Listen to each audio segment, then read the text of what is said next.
All right, so we have two-way ANOVA. That's when you have two independent variables. For every two-way ANOVA, you're testing three things at the same time. Now, everything we've done before this has tested one thing. So we have two main effects, and I like to think of these as the pure effect of the independent variable on the dependent variable. So it's the effect of IV1 on the dV while ignoring IV2, right? In math, ignoring is averaging. In terms of purity, it's really only showing you the pure effect of IV1, removing IV2 in the interaction. It's just pure. The same thing goes for the main effect of IV2, so you get two main effects, right? The pure effect of IV1, the pure effect of IV2. And you get one interaction, which in terms of theory, does something special happen when you combine these two independent variables? Something special happen to the dV when you combine these two independent variables? It's really just a test of line slopes. Post hoc tests are if the omnibus stops in Significanceville, you will hit up a party in Post hoc Village, okay?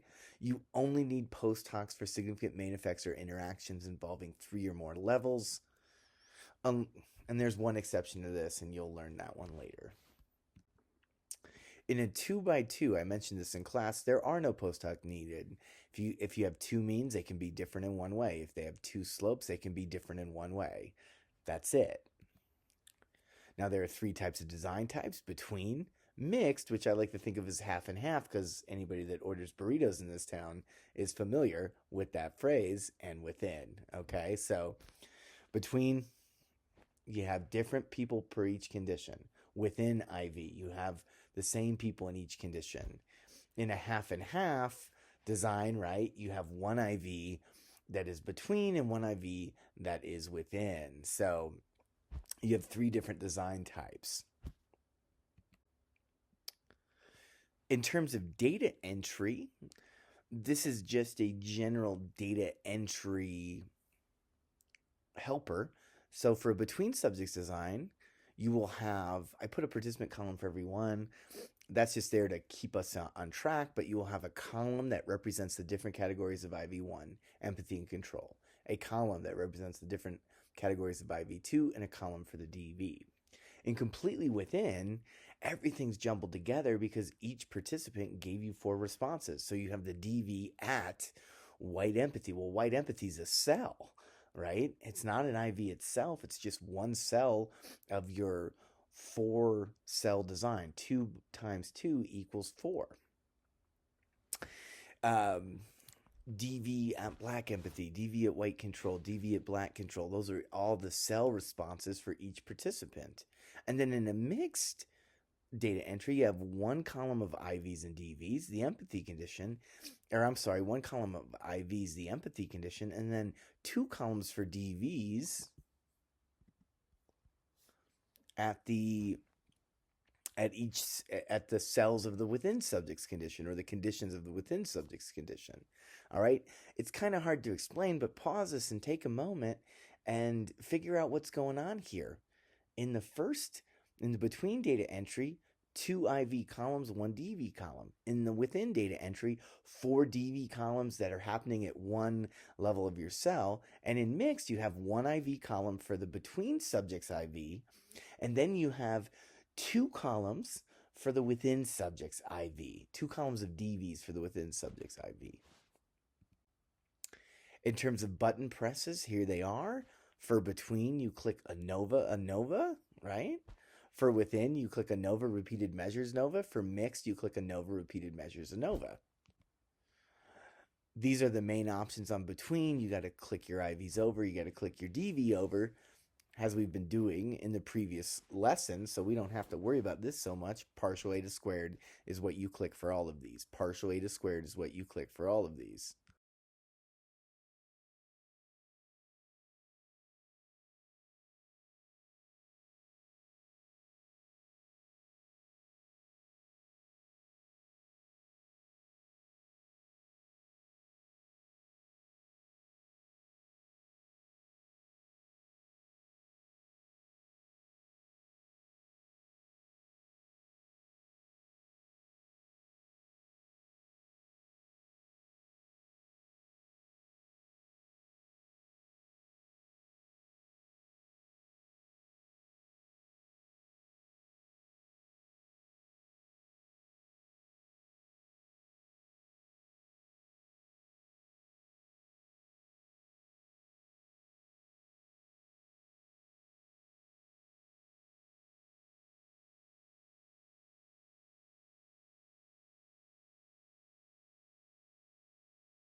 Now for the mixed option, it's a little bit easier.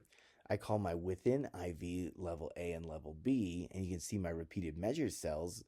Um, like that is DV, dependent variable at level A, dependent variable at level B of my within subjects IV goes in there.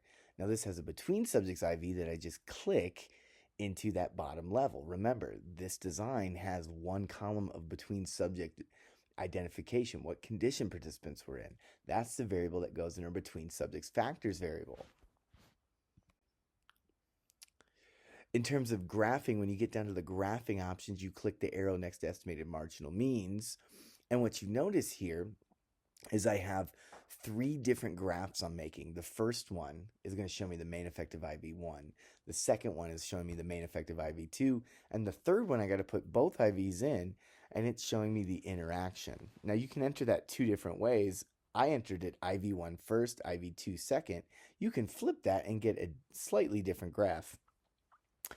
Plots, tables, observed scores, standard error, equal cell weights, 95. That's what we need to click. Let's look at some example data. And I'm pause it and try to run this example data all 3 different ways. I think that's the best way to learn these. So here's my example data. It would be entered differently based on the analysis. Right here, I have it represented as a completely within subjects design. So this is how you would enter it for a within subjects design.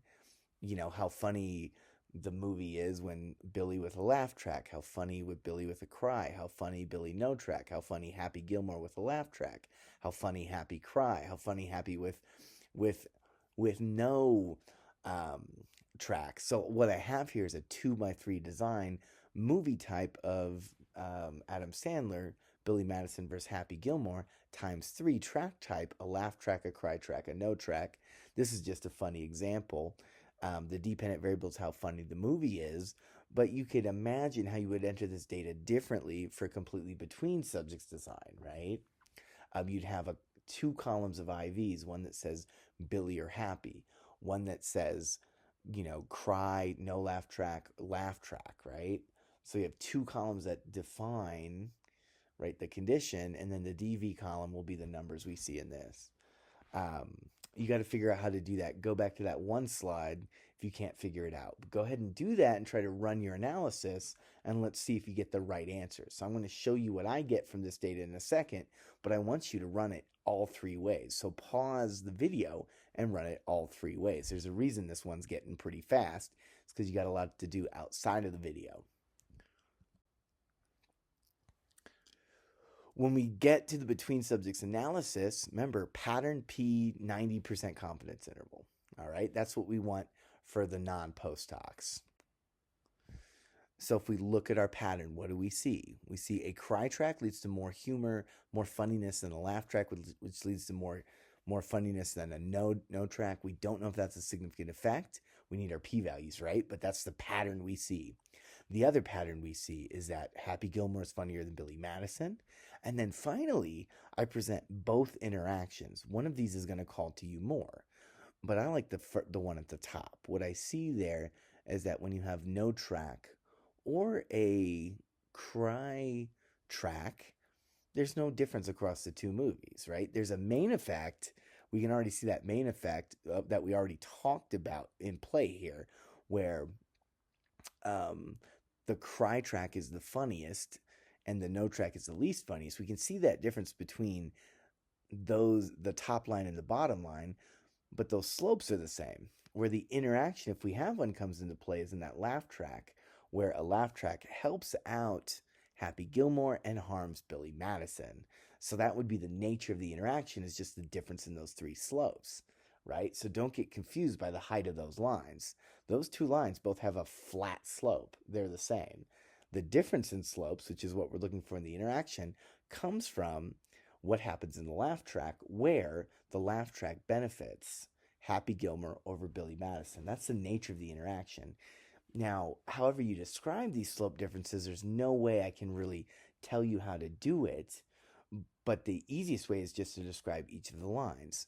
When a laugh track is used, right, Happy Gilmore is funnier than Billy Madison. But when a cry track or a no track is used, there is no difference in funniness across these two conditions, right? I've just described those slopes. Now that's might be difficult for you to process if you're thinking about the main effect, the difference in height between the cry track and the no track, but you're just gonna have to get used to that. That's a main effect, right? The interaction is just the difference in slopes. Now here in the other way that you have four slopes here, and the difference in slopes is it's still happening in the difference between laugh to cry track for Billy Madison, right? Um, it's still well, really, the difference in slopes is caused by the difference in laugh between Billy and Happy. You know, you can see that in that first little. That's where it diverges, right? That first comparison at laugh, right? But trying to describe these slopes is a little bit more complicated when they're complex, right? So, like, going from laugh to cry really does nothing for Happy Gilmore, but improves happiness for Billy Madison. You know, going from cry to no track really hurts both movies equally. You're just describing the interaction, the slopes. That's all you're doing.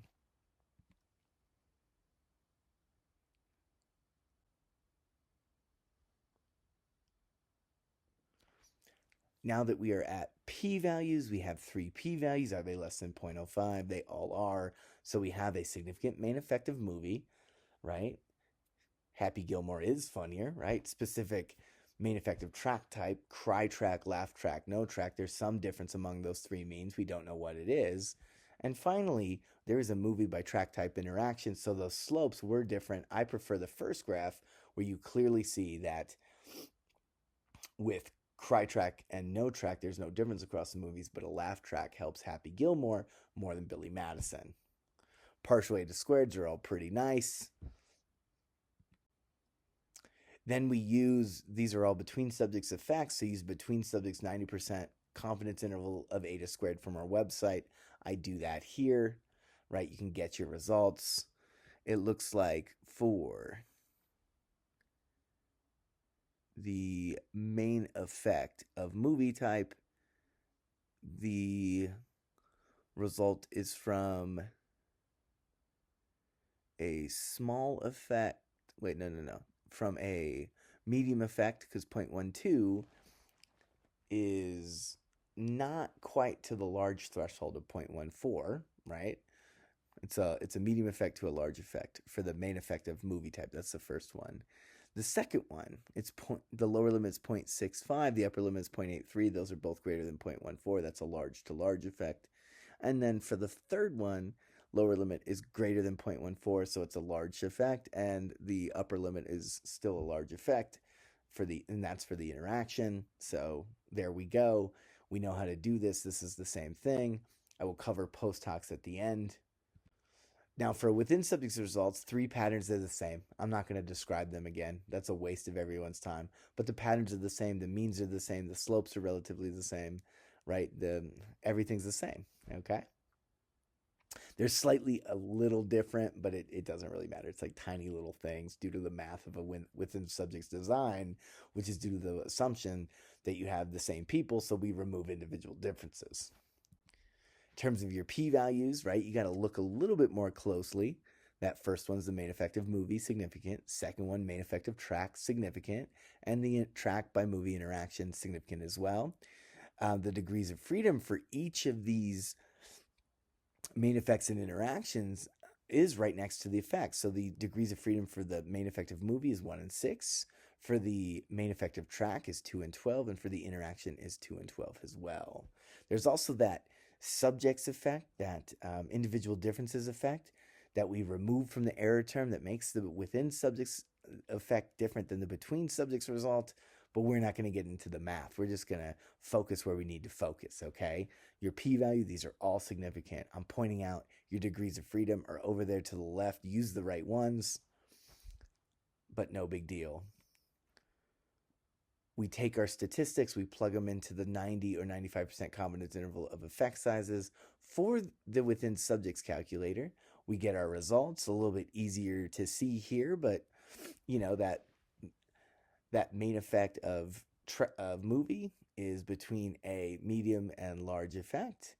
It's the other main effect of track type is large and large, and the interaction is large and large as well. So those are large effects, and we know in the population. Y'all know that by now. Post hocs will be covered at the end. For a mixed design, the patterns are the same. I shouldn't have to go over those, so I'm not going to. You still got to look here. The main effect for the within subjects effects, right? Those p-values, that's first one's the main effect of movie. The second one's the movie times track type interaction. Okay. The degrees of freedom for movie are 1 and 18. The degrees of freedom for the interaction are 2 and 18. They're both significant. Between subjects effects, main effect of track type is significant, 2 and 18. But we know how to process this.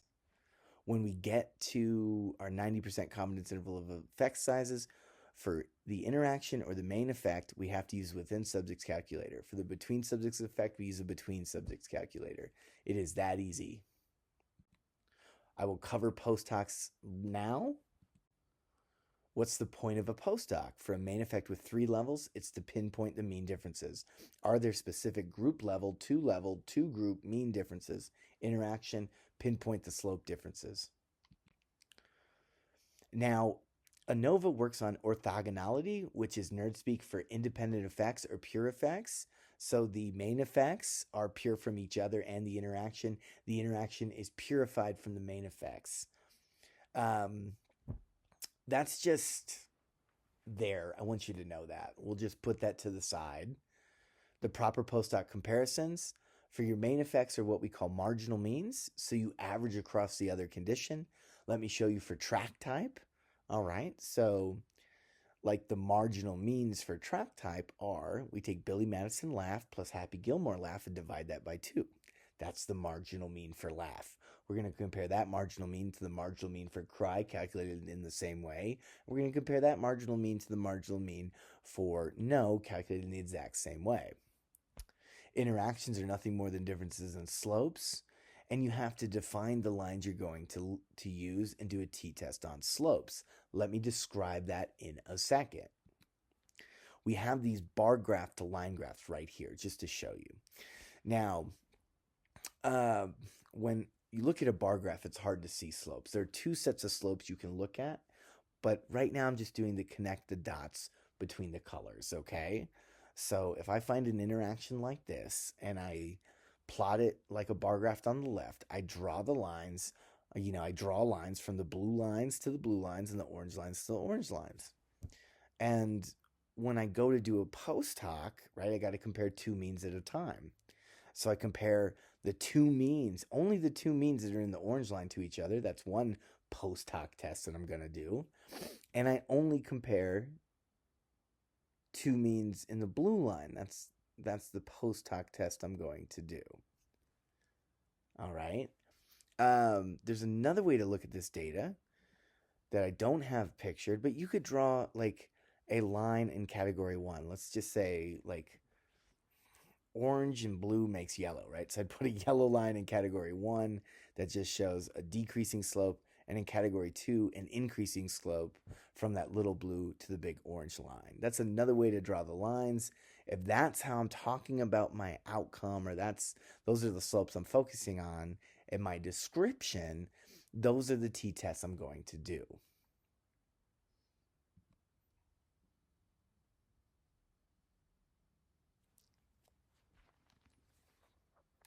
Now, in terms of our post hoc options, for within or mixed, you'll notice just a few slight differences here. So let's say within or mixed, I put in my main effect of track type, which has 3 conditions, or my interaction, which is an interaction, right? I click Tukey, and that's my only options I got.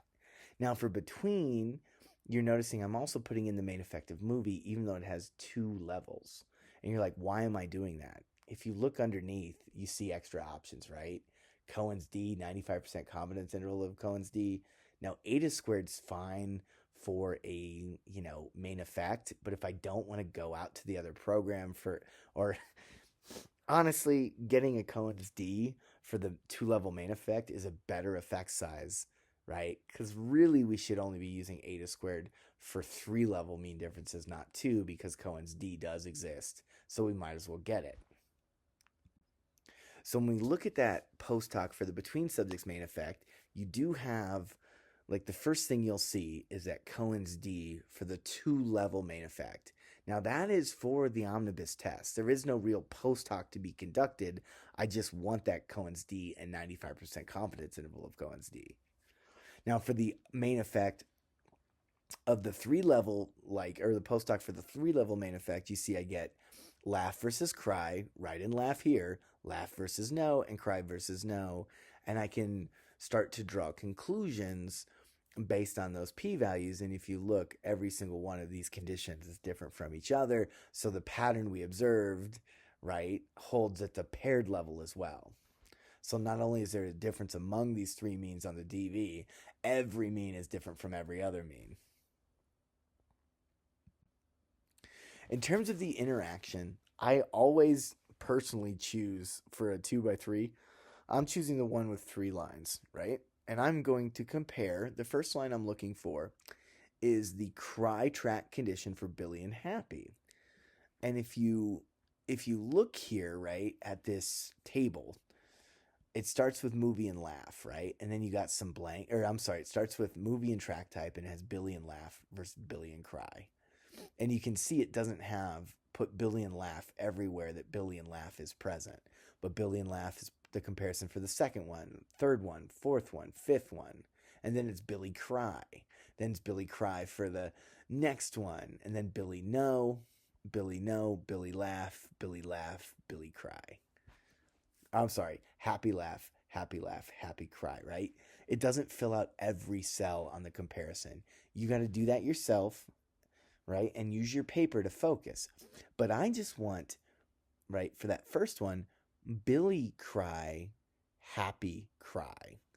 So I'm looking for that, and that is that second one that is rectangled out because that's Billy cry and happy cry. Is that a significant difference? No, that is not. That is a flat line, okay? That is a non-significant slope. So that is a flat slope. Non-significant means there is no slope in this case, okay? So that slope does not exist. So that slope is flat. Now, the second line I want to look at, I'm going to go ahead to the no track. So Billy no, happy no. Well, that is that third bar I have circled. And essentially, right, that is also a flat line. That is non-significant, so it's a flat line. I assume that line has no slope.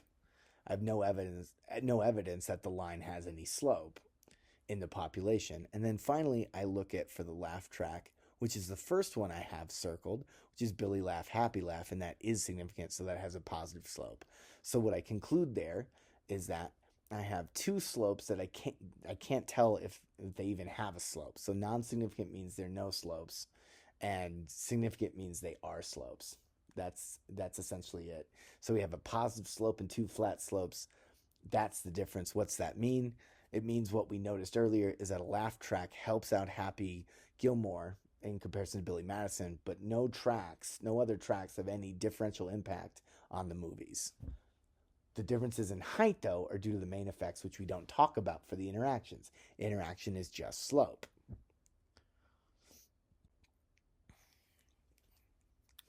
For the post hoc within the mixed main effects, you get no Cohen's d. This is not fun, but it's too much to deal with today. The next lecture will show you how to get these Cohen's d's, but not today. So there will be a second thing we have to do to get those Cohen's d's, but we're not doing it today. All right. For now, we're just going to skip it. Right. But we interpret the p-values. We know how to do that. I'm moving on. So with this mixed interaction, we do the same thing, except I want you to see, if you're looking at this, how many slopes are present in these 2 lines, right? There are 4 slopes present, the way it's shown. If this is how I drew my picture, right, I am going to test the difference between laugh and cry and no for Happy Gilmore. I'm going to test the difference between laugh and cry and no for Billy Madison. And if you look, right? And you pay attention and you kind of write out Billy laugh, Billy laugh, Billy laugh, Billy laugh, Billy laugh, Billy cry, Billy cry, Billy cry, Billy cry, Billy no, Billy no, Billy no, happy laugh, happy cry, right? You can find all the four tests you're supposed to use, and I have them circled, right? But essentially, we see that, you know, um, we got one flat line, laugh versus cry for happy. We got two negative lines, right? So, well, you got one flat line, laugh versus cry for happy, and one positive line, laugh versus cry for Billy. That's where the slope difference exists. The other two slopes are both significantly negative, but they're not different from each other. The four slope case is harder than the three, or this two complicated four slope case is harder than the three lines, right? Because you're looking at it, sometimes you get confused. Well, the difference in slopes, you know, you have four slopes here, but they're in two pairs. So those, is that first pair of slopes different? Yes. Is that second pair of slopes different? No. So what I'm talking about is like if I drew a line and cut those graphs in half, are those first slopes different? Yes. The first one's a flat line, the second one's positive. Are the second slopes different? No, they're both negative. That's it. That's the nature of the interaction. And it means the same thing we described earlier.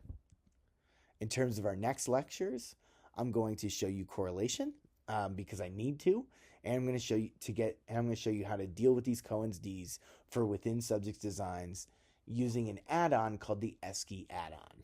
But that's for next time.